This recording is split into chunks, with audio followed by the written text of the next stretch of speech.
right, such beautiful music that introduces the show. Hey, everybody, this is Mr. Haig, and welcome to Mr. Haig's Class Podcast. This is my second time doing this, and I'm actually quite liking this. I love to be able to share my stories and offer some advice.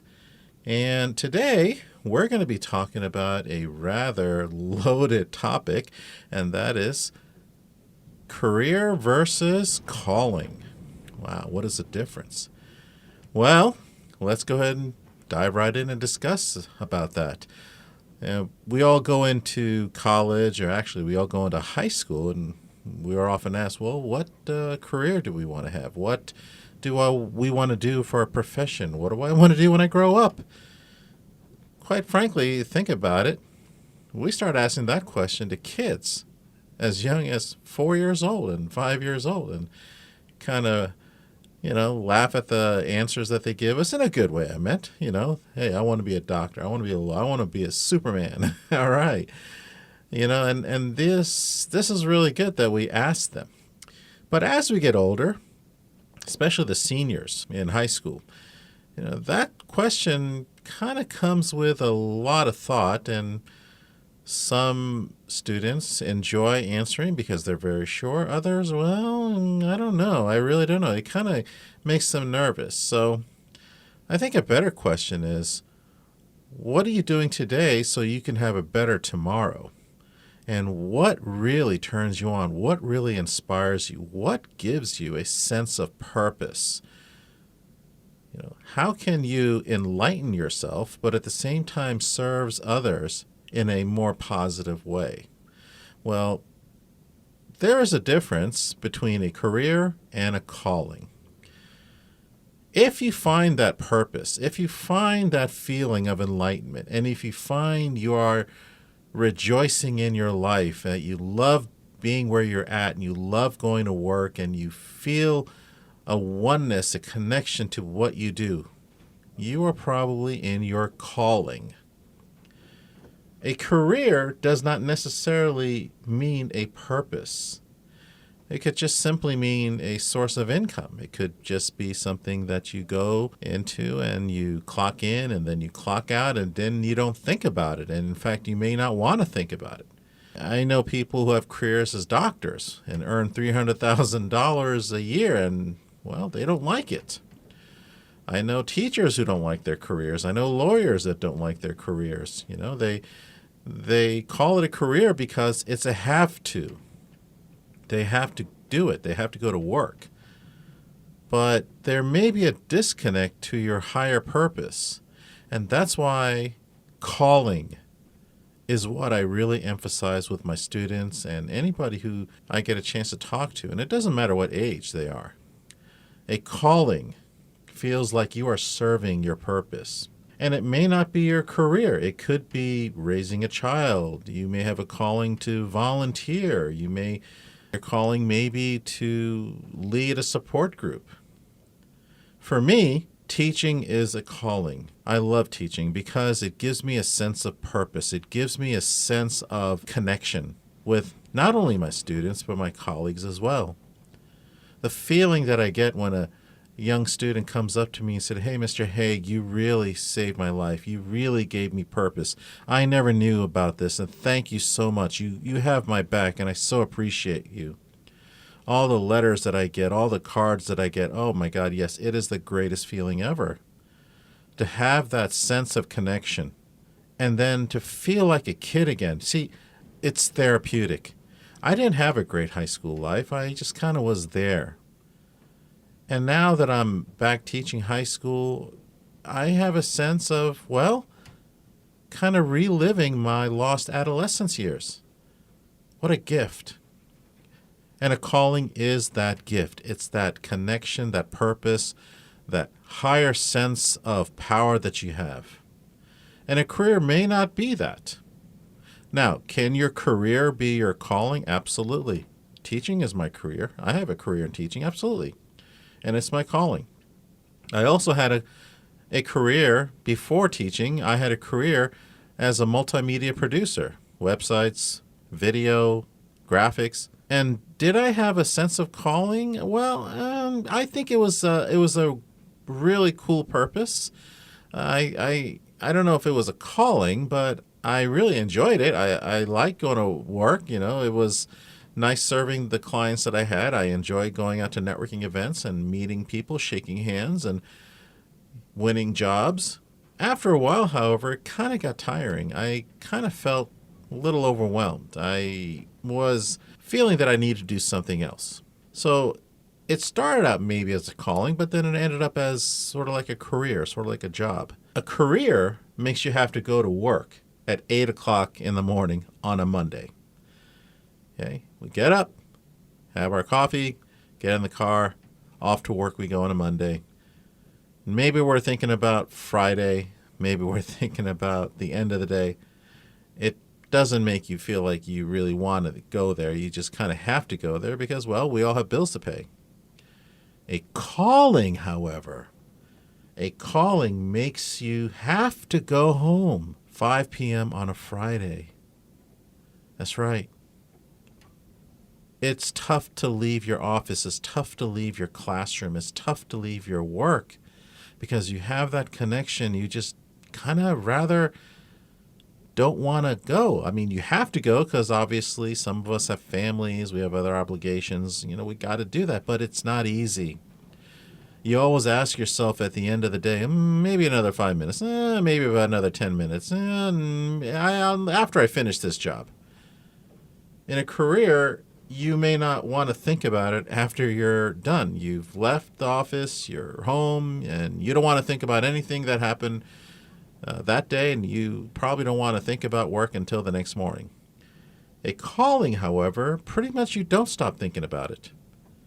When you aren't dealing with the family or you're not having, you're not enjoying the time with friends, and you kind of think about work. You think about what's needed to be done the next day, new ideas and new things that you want to explore upon. So a calling is a part of you. It's your higher self. It's your purpose. It's how you connect to the universe and connect to the earth with other beings, whether it's an animal or a plant or a human being. It's a connection. It's a beautiful feeling to have that. Mahatma Gandhi, Martin Luther King, Jesus Christ, Harriet Tubman, they all had a calling, and they pursued it with great determination, even if it meant their deaths. They kept going forward because their sense of their calling was so great, so powerful, that they would feel empty if they didn't do it. Their calling was bigger than them. So, my friends, I ask you, what is your calling? What makes you feel so good and so alive and so purposeful? Well, let's kind of find out what you need to know to figure out what your calling is. Again, you've always been asked, what do you want to be when you grow up? Oh, I want to be a pediatrician. I want to go in the military. I want to do this. Okay. Why? What is the reason? What does it make you feel inside when you give those answers? Is it just kind of, I'm going to be a doctor? Why? I don't know, because it's cool. Okay, well, any doctor will tell you that that profession is rewarding, but there are times where it's simply not cool. And I'm going to go ahead and go over 10 steps where you can discover your calling. And of course, there are, these are things that I kind of researched and found out about. Other people will tell you differently, but you're on my podcast, so you'll hear this from me. But I hope you take it to heart, okay? And if you find out other ways to find your calling, please share that with me. One of my greatest joys, actually, is when I learn from my students. When I learn from people who I'm trying to connect with, I learn from them, and that is what it's all about. We learn from each other. Just because I'm a teacher doesn't mean I'm closed to learning from my students. Some teachers get embarrassed by that. I don't. I take great pride. Wow, I made this kid think. I made this kid speak up. I made this kid want to show me something, and I commend the heck out of them. All right, number one. You heard of the old Bible phrase, be still and know. Instead, it should really say, be still and ask. In other words, what you're doing is you're silencing your mind. And I mean, in a way, you kind of want to be alone or take a nice walk or maybe be in quiet meditation. Or when you're doing your homework, listen to nice soft music like the Mozarts, the Beethovens. Or just sit still and have a sip or go to a coffee shop and just kind of be alone for a little bit. And ask the universe to send you messages. Look for cues. See what is brought forth to you. And when you ask, you will receive. Ask, and you will receive. Be still and ask. And then watch. What are you being drawn to? What comes your way? What special moments are coming up for you? Are people suddenly seeking your advice? Are people coming to you asking you to do something? Maybe they're asking you to tutor. Maybe they're saying, hey, guess what? There's this job opening at this place, and maybe you should go ahead and look into it. What's coming your way? So the first thing is be still, silence your mind, and ask. And the second step right after that is be in the now. N-O-W. Be in the present moment. In order to receive messages, you got to be open to receiving them. Playing video games, going to social media, text messaging takes you away from your focus. It takes you away from the now. You're in a different world. A world that really doesn't exist. It doesn't help you. How many times have I caught students text messaging in class or playing video games in class like they're totally bored? How many times I've seen people just walk in the malls and their heads are down and they're looking at their phones. It's unfortunate. We're not built to be like that. And if you want to receive the messages and if you want to find out where your calling is, you need to put that stuff away. And if you have a moment to be still and be open, look around you. I think the world around you is more beautiful, more interesting than anything that you can have in your phone. Now, yeah, you might be texting your girlfriends or your boyfriends or your friends or your whoever. Yeah, it's fine, but keep it momentarily. I personally, well, it's the greatest bad invention ever is the text messaging and the phones. And I just think that it's taking students away from really contemplating what they want to do and being open to the message. You gotta not do that. Because one day, the worst thing you can ask yourself is, oh my God, 10 years have got behind me. 20 years, what happened? Where did all the time go? What did I accomplish? Number 3, hey, you're being still and asking. You're being in the now. Number 3 is trust. Trust the guidance. Listen to your inner voice. Overcome your fear of trying. Overcome your fear of asking questions. Overcome your fear of exploration. Trust your guidance. If you're being drawn to something, okay, listen to that inner voice.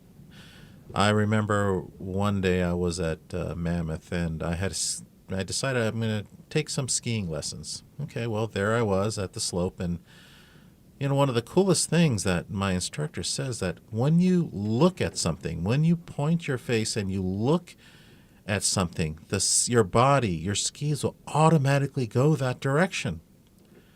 I was like, wow, that's pretty cool. So as I'm skiing and I'm looking to turn right, I just look that direction, and before you know it, I'm actually headed down that direction. When I want to go the other way, okay, I turn my head and I'm going the other way. It was quite amazing, but isn't that something else? Isn't that a wonderful lesson in life? That when we look at a certain direction, we focus our attention on a certain direction, we move towards it. We don't let the obstacles, we don't let the fear overcome us. Because, as she said, once you're in survival mode, it doesn't matter what she says because you're too busy saving yourself, or when you should be realizing that every instruction that she gave me was actually, in fact, saving me. If I follow the instructions, if I listen to what she says, if I did exactly what she recommended, I'll be okay. Same thing with students. Listen to your teachers. Listen to people who are older than you. Listen to people who lived life longer than you, and you'll be okay. Okay? Remove that ego that you have. Number 4, develop a sense of self-awareness. What empowers you? What makes you feel alive? You need to watch yourself instead of watching other people on social media. Watch, flipping through these TikTok channels and flipping through these Instagram channels. Why don't you just watch yourself? See how you are. See how you react. When you look at something, what do you see? What do you feel? When you look at a friend, or maybe you look at a person who kind of ticked you off, what do you feel? When you look at a teacher, what do you feel? I know some teachers you love, some teachers you don't love. I mean, what's your feeling? What's the chemical processes that are happening within you? When you listen to the news, what's happening within you? When you go to church, when you go to synagogue, when you go to mosque, what do you feel? You need to be self-aware. But most important, when something is brought up to you, an opportunity, are you like, eh? Or are you like, oh my God, this is really cool? Hey, would you like to help these kids learn how to play baseball?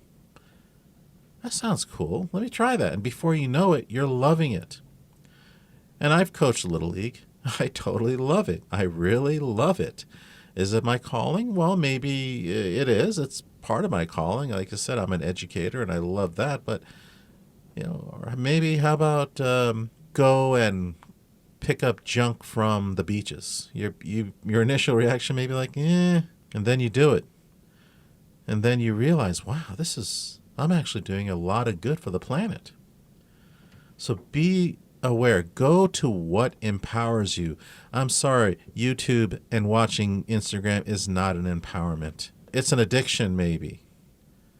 Okay. People take drugs and they think that empowers them. No, it's destroying you. And this social media stuff, I mean, I use it. I'm on it. I'm on all the time, but I don't watch it for 3 hours.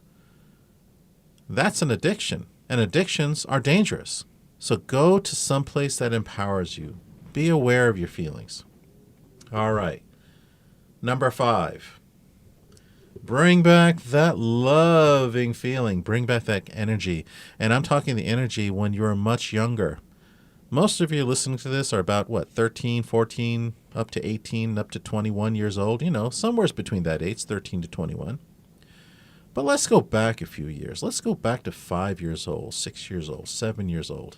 And you pretty much built your own little house inside the house. You collected a whole bunch of boxes and you made your own little fortress. You made your own little, home, if you will.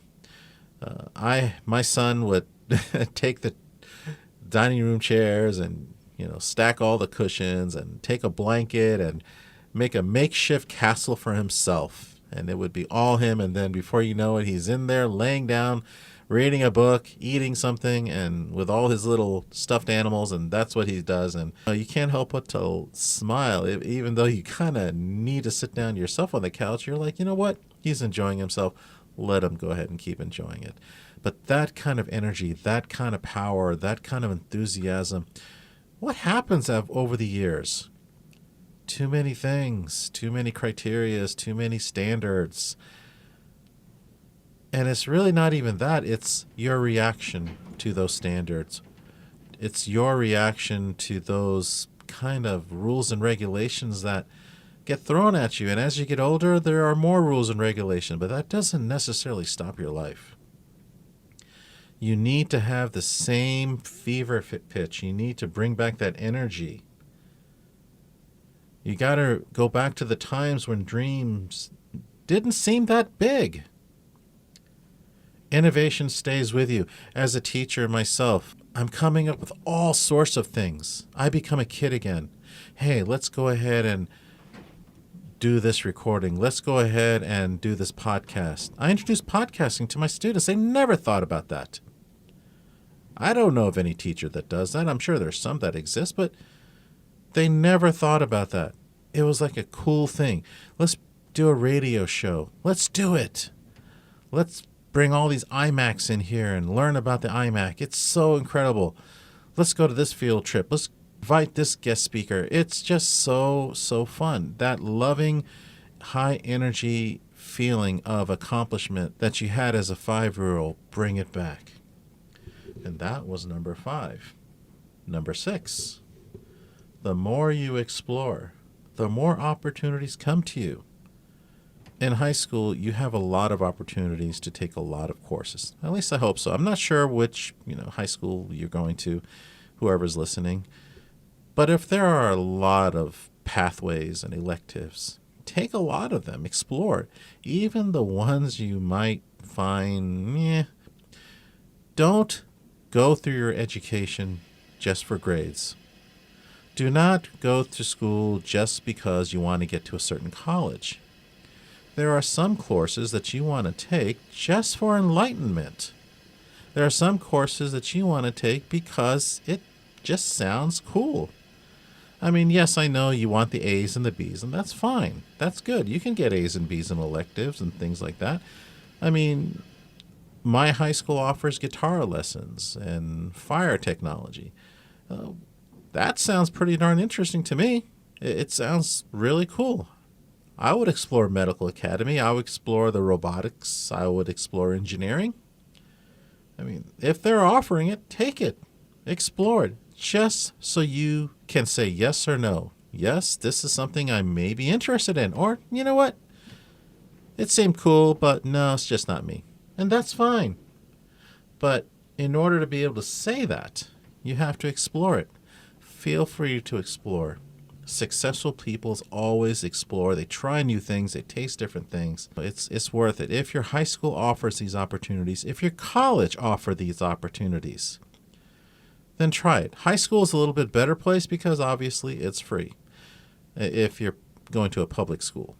In college, well, you got to watch the budget. But, I mean, if you are having to take a certain elective or a certain subject matter, then, and it's something that's totally cool. Like in college, I took history of rock and roll. Okay. It has nothing to do with what I'm doing now. It has nothing to do with my major, which was biology. But history of rock and roll, that was such a cool class. I learned a lot. And it was cool to discover what the insides of, say, my favorite bands, Pink Floyd, the Rolling Stones, Led Zeppelin, all these people, Michael Jackson. I mean, it was really interesting. I mean, I learned things I never knew before. So sometimes you just want to take classes just for enlightenment. So number 7, let's do that. Be open to alternatives. And I say this only because, you may have a calling and, well, let's face it, just like anything else, you kind of have to earn it. You may want to be a doctor, but, well, there's a lot of hurdles that you have to climb over. I mean, you've got to first get the good grades, then you got to go to med school, you got to take the MCAT, then you got to get the residency. There's a lot of things. Same thing with being a lawyer. You got to get the good grades, take the LSAT, then go to a good regular law school, and then finally take your bar exam and see where it goes. Well, not everybody's going to make it. One of those hurdles you might trip over. So the reason I say be open to alternatives, because what is your calling? Your calling, is it to become the doctor, or is it to help people? Is it to comfort people? Is it to kind of guide people? So maybe you'd be okay being an EMT or a paramedic. You're doing the same thing. Maybe not to the degree a doctor does, but you're doing it to some degree. Instead of being a teacher, maybe you want to be a tutor. Instead of a zoologist, maybe you want to work for a nonprofit raising awareness for animal safety. Not everybody's going to be able to reach that calling, but a calling certainly strengthens you. And there was a movie about an older man, and I'm sorry I don't remember the name of the movie, but I'll tell you the story. He was an older gentleman, in his 70s, and he was illegally treating patients. He disguised himself as a doctor, and he's kind of did the examinations and suggested that you do this and do that, and he never operated, but he did diagnose them with what they needed to do and kind of advise them of what they had to do to get better, and he was successful at it.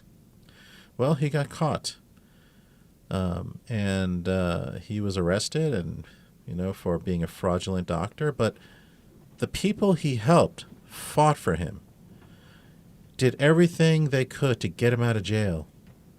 Well, they succeeded. They got him out of jail, and instead of being a doctor, he became a nurse. He became a nurse's assistant, actually, I think. Therefore, he was still able to help people and still be in the medical field and still feel the appreciation. So, of course, I'm not saying that you want to be a doctor illegally. I'm just saying that if you love serving people and healing them, that maybe that, be open to alternatives. Being a nurse is a very, very gallant and very, very prestigious and well-worthy occupation. Love my nurses, love what they do, and they're to be honored. Same thing with EMTs. They're the first one there to help you. These first responders, highly honorable. So, number 8, go to informational interviews. Yes, so you want to generate energy towards your calling? Go ask people. Go ask people how their lives are. People who are already doing what you want to do. People who are already conducting themselves in the life that you envision. When I wanted to get away from biology, I really was desperate to leave. I remember being around, I want to say 24, 25, and hated being a biologist, but I went to a job fair, and I was looking to, anything. I was looking for something besides biology. I didn't care if I was a clerk or a secretary or a janitor or a salesperson, whatever. I just wanted something. Well, at that time, I had narrowed my career choices to a few things, and one of them was a graphic artist, and the other one was maybe I should go being a lawyer. Well, I was standing in line, and behind me was a lawyer, and in front of me was a graphic artist. And I'm like, oh my God, what luck. So I asked them both questions. I asked both guys, what do they love and what do they hate about their professions? Well, the lawyer told me a mouthful of everything what he hated about his profession. And the graphic artist was giving me a mouthful of what he loved about his profession. Well, that kind of aroused my curiosity, and basically I decided that I'm going to go into graphics. And that's what I did. All right. And then number 9, be open to advice from others, but you make the final decision. In other words, be respectful. I mean, people may tell you things that you don't want to hear. Okay, like your teachers may tell you things that, your grades really stink. You're not going to be a doctor. Listen, look, I would never say that to another student. I would just simply say you need to improve on your grades. Okay, this is what they're looking for, and I certainly hope you can do it. Let me know what I can do to help you. But most importantly is don't live somebody else's dream. If you have someone telling you, you're going to be a doctor, that's it. That's all I want you to be. Or you're going to be a lawyer, or you're going to be an engineer, or you're going to do this, you're going to do that. Listen, don't fall for that. Your life, you're going to live with it. You're going to wake up with it. You're going to go to sleep with it. You make your final decision. A calling is something that is one with you. Just like you fall in love with somebody, you do whatever you can to be with that person. Same thing with a calling. Okay? Your calling is not a soulmate. Your calling is your twin flame. A twin flame. Remember that? There's a big difference. A soulmate could be anybody. It could be your dog. It could be your brother. It could be your friend. But a twin flame is a partner. It's like two bodies merged into one. You think alike. You be alike. You instantly know each other's feelings and emotions. Your calling is your twin flame. Don't let anybody mess with that. All right. And finally, number 10, you got to be honest. Okay? Is this calling going to earn you a living? And this calling may not be an occupational calling. As I said earlier in the program, a calling is meant to give you joy. It may not make you a living. Your job may be what you have to do to support your calling. So in other words, you may have to work as a clerk or as a laboratory technician to support your calling to coach. You may have to teach in order to be a high school coach, and you want to be a coach more than anything else. You may have to be a welder to support your calling to be a nighttime singer at a nightclub, which is something that you absolutely love. Once again, remember, a calling is meant to give you joy where you connect people, and singers do that a lot. And not all singers can make a good living being a singer. They have to support themselves doing something else. But that something else may be made better because it supports the calling. What is your calling? What is your purpose? What is your goal? Send me an email, mrhaigsclass@gmail.com.